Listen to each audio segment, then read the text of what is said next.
taille et conduite des arbres fruitiers en aire fruitière. Qu'est-ce qu'il nous faut comme matériaux et outils?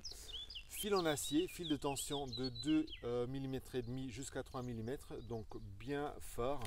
Une pince pour tordre en fait notre fil de tension. Un bon gant bien fort avec une couche plastique renforcée à l'intérieur ou en cuir.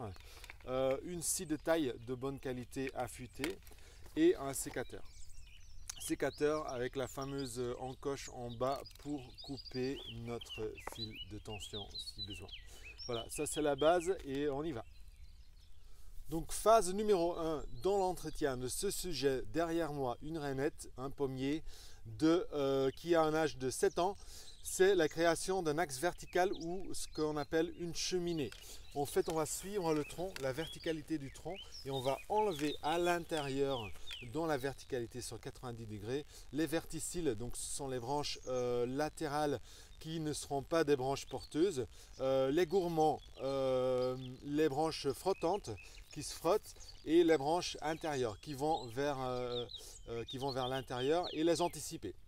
Vous voyez bien sur le dessin ce que ça veut dire. On va en fait créer un axe central complètement aéré et libéré des superflus. Voilà.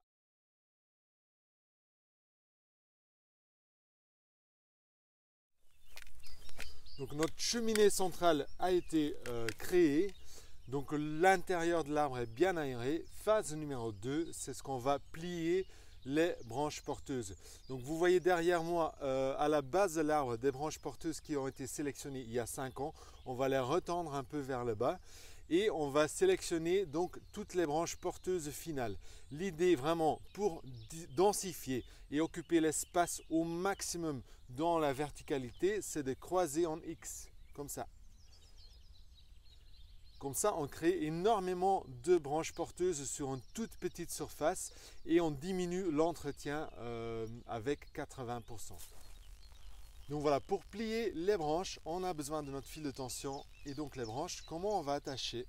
On va faire un œil en fait, en étant sûr qu'on va garder un espace autour de la branche parce qu'on va laisser pendant 3 mois ce fil de tension.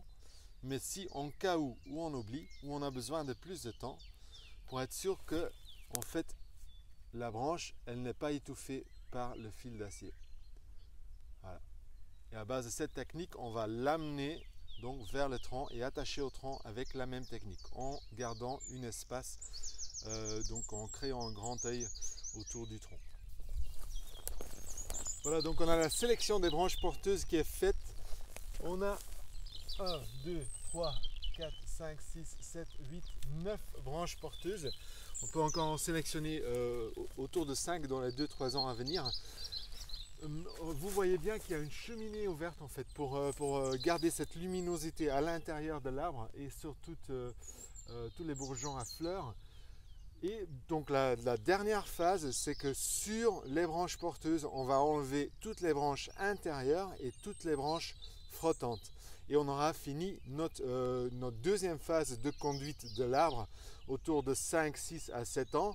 Et on va intervenir encore une fois dans 3 ans pour la dernière sélection des branches porteuses. Et après, le seul entretien qui sera derrière, c'est d'enlever donc les verticilles, les gourmands, les anticipés, les branches intérieures et les branches frottantes, qui seront très visibles grâce à cette architecture bien claire.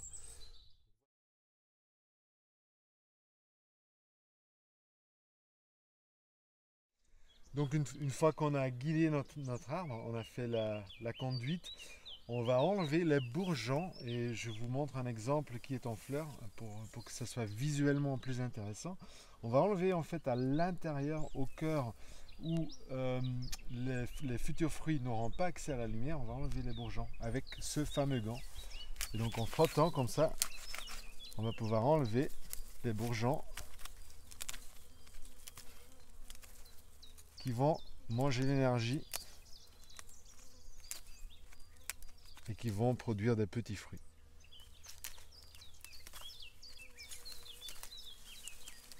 Voilà.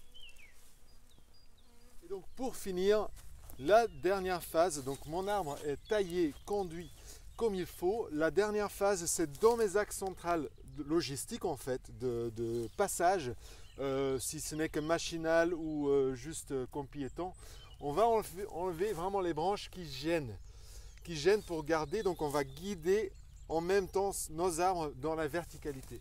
Et donc ici, devant mon nez, j'ai une branche qui gêne et on va couper jusqu'au prochain bourgeon de bonne santé et bonne qualité.